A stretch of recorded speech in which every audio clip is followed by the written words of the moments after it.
Welcome to Tamil talkie start. இன்றைக்கி நம்ம திரை விமர்சன நிகழ்ச்சியில் இயக்குனர் மகேஷ் நாராயணன் இயக்கத்தில் வெளியே வந்திருக்கிற டேக் ஆஃப் படத்தை பற்றி பார்க்க போகிறோம். டேக் ஆஃப் இந்த படத்துடைய கதையை பற்றி பார்த்தோம்னா, இது ஒரு உண்மை சம்பவத்தை அடிப்படையாக வச்சு எடுக்கப்பட்ட படம் அப்படின்னு சொல்லியிருக்காங்க.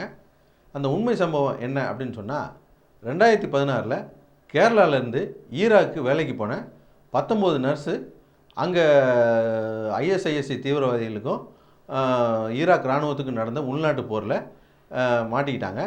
அந்த 19 பேரையும் எப்படி ரெஸ்கியூ பண்ணி இந்தியாவுக்கு கொண்டு வந்தாங்க அப்படிங்கிறத இந்த படத்துடைய கதை. இந்த 19 பேரில் ஒருத்தர் தான் இந்த படத்துடைய கதாநாயகி. அந்த கதாநாயகிக்கு ஒரு முன்கதையை ரெடி பண்ணி இந்த படத்தை பண்ணியிருக்காங்க. அந்த முன்கதையும் இந்த படத்துடைய உண்மை கதையோட ஒத்து போகிறது, அதாவது ஏறக்குறைய உண்மை கதை மாதிரியே அமைஞ்சதுனால தான் இந்த படம் இன்றைக்கி ஒரு மாபெரும் வெற்றி படமாக அமைஞ்சிருக்குது. அந்த ஹீரோயினுடைய முன்கதை என்ன அப்படின்னு சொன்னால், இந்த படத்துடைய ஹீரோயின் நர்ஸாக இருக்காங்க. அவங்க கல்யாணத்துக்கு முன்னாலேயே அவங்க ஹஸ்பண்டுக்கிட்ட, நான் கல்யாணத்துக்கு பிறகு வேலைக்கு போவேன், வேலைக்கு போனால் அதில் வர்ற வருமானத்தை எங்கள் அப்பா அம்மாவுக்கு அனுப்பி வைப்பேன் அப்படிங்கிற அக்ரிமெண்ட்டோடு தான் அவங்க கல்யாணம் பண்ணுறாங்க. கல்யாணத்துக்கு பிறகு அவங்க ஹஸ்பண்ட் அந்த அக்ரிமெண்ட்டை மதிக்க மாட்டேங்கிறாரு. அதனாலேயே அவங்க ஹஸ்பண்டை டைவர்ஸ் பண்ணிடுறாங்க. அவங்க டைவர்ஸ் பண்ணும்போது அவங்களுக்கு ஒரு சின்ன பையன் இருக்கான். அதுக்கு பிறகு அந்த பையன் 8 வயசு ஆன பிறகு இவங்க மறுபடியும் நர்ஸ் வேலைக்கு போயிட்டு இருக்காங்க. குடும்ப சூழ்நிலை காரணமாக, குடும்ப கடன் அடைக்கிறதுக்காக.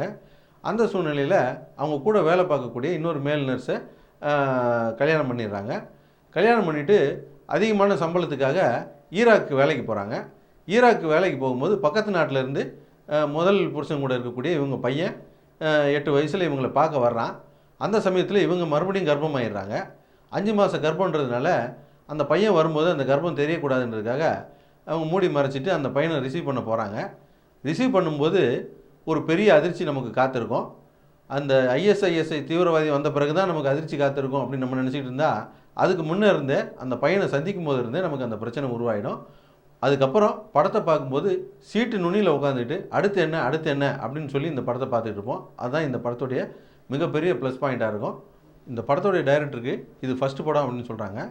இதில் உண்மை கதை அப்படின்னு சொல்லி இவங்க சொன்ன கதை, 19 நர்ஸு ஈராக்கில் நடந்த உள்நாட்டு போரில் மாட்டிக்கிட்டாங்க, அவங்கள எப்படி காப்பாற்றினாங்க அப்படிங்கிறது மட்டும் படமாக எடுத்திருந்தா அது ஒரு டாக்குமெண்ட்ரி மாதிரி இருந்திருக்கும். அது போக இவங்க முன்கதையாக ஒரு கதையை சொல்கிறாங்க இல்லையா, ஹீரோயின் குடும்ப கதை, அந்த கதையை மட்டும் எடுத்திருந்தால் அது மெகா சீரியல் மாதிரி இருந்திருக்கும். இந்த 2 கதையும் சரியான விகிதத்தில் கலந்து இதை ஒரு மாஸ் படமாக கொடுத்துருக்கிறாரு டைரக்டரு. இந்த படத்தெல்லாம் பண்ணணுன்னா ஈராக்கில் நடந்த உள்நாட்டு போரை பற்றி தெரிஞ்சிருக்கணும், நம்ம வெளியுறவுத்துறை அதை எப்படி அணுகிச்சு அப்படிங்கிற விஷயத்தை தெரிஞ்சுக்கணும். இதெல்லாம் நல்ல ஹோம்ஒர்க் பண்ணி இந்த படத்தை பண்ணியிருக்காரு. இந்த படத்தில் நடித்த பார்வதி ரொம்ப அற்புதமாக நடிச்சிருக்காங்க. ஃபகத் ஃபாசில், குஞ்சாக்கோ எல்லாருமே ரொம்ப நல்லா நடிச்சிருக்காங்க. இந்த படத்துக்கு இன்னொரு மிகப்பெரிய பலம் அப்படின்னு சொன்னால் இந்த படத்துடைய கேமராமேன், அப்புறம் மியூசிக் டைரக்டர் ரொம்ப அற்புதமாக வேலை பார்த்துருக்குறாங்க. கேரளா சினிமா மார்க்கெட்டுன்றது ரொம்ப சின்ன மார்க்கெட்டு.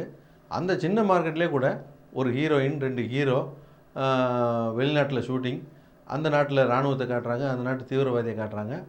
இப்படியெல்லாம் பண்ணி சின்ன பட்ஜெட்லேயே பிரம்மாண்டமான படங்களை கொடுத்துட்றாங்க. ஆனால் 100 கோடி ரூபா வரைக்கும் மார்க்கெட் உள்ள தமிழ் சினிமாவில் இப்படியான படங்கள் வர்றதே இல்லை.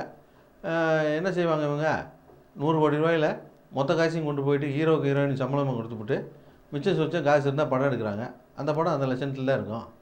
மொத்தத்தில் இந்த படம் எப்படி இருக்குது அப்படின்னு கேட்டிங்கன்னா, இந்த மாதிரி ரெஸ்கியூ ஆப்ரேஷன் படம் நிறைய நம்ம பார்த்துருப்போம். ஒரு 4-5 வருஷத்துக்கு முன்னால் கூட ஆர்கோன்னு ஒரு இங்கிலீஷ் படம் வந்துச்சு.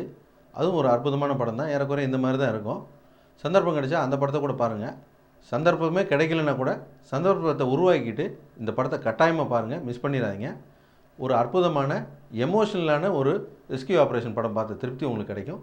எங்களுடைய நிகழ்ச்சிகள் உங்களுக்கு பிடித்திருந்தால் உடனுக்குடன் கண்டு மகிழ கீழே உள்ள யூடியூப் சேனல் சப்ஸ்கிரைப் பண்ணுங்கள். ஃபேஸ்புக், ட்விட்டரில் லைக் பண்ணுங்கள், ஃபாலோ பண்ணுங்கள். நன்றி, வணக்கம்.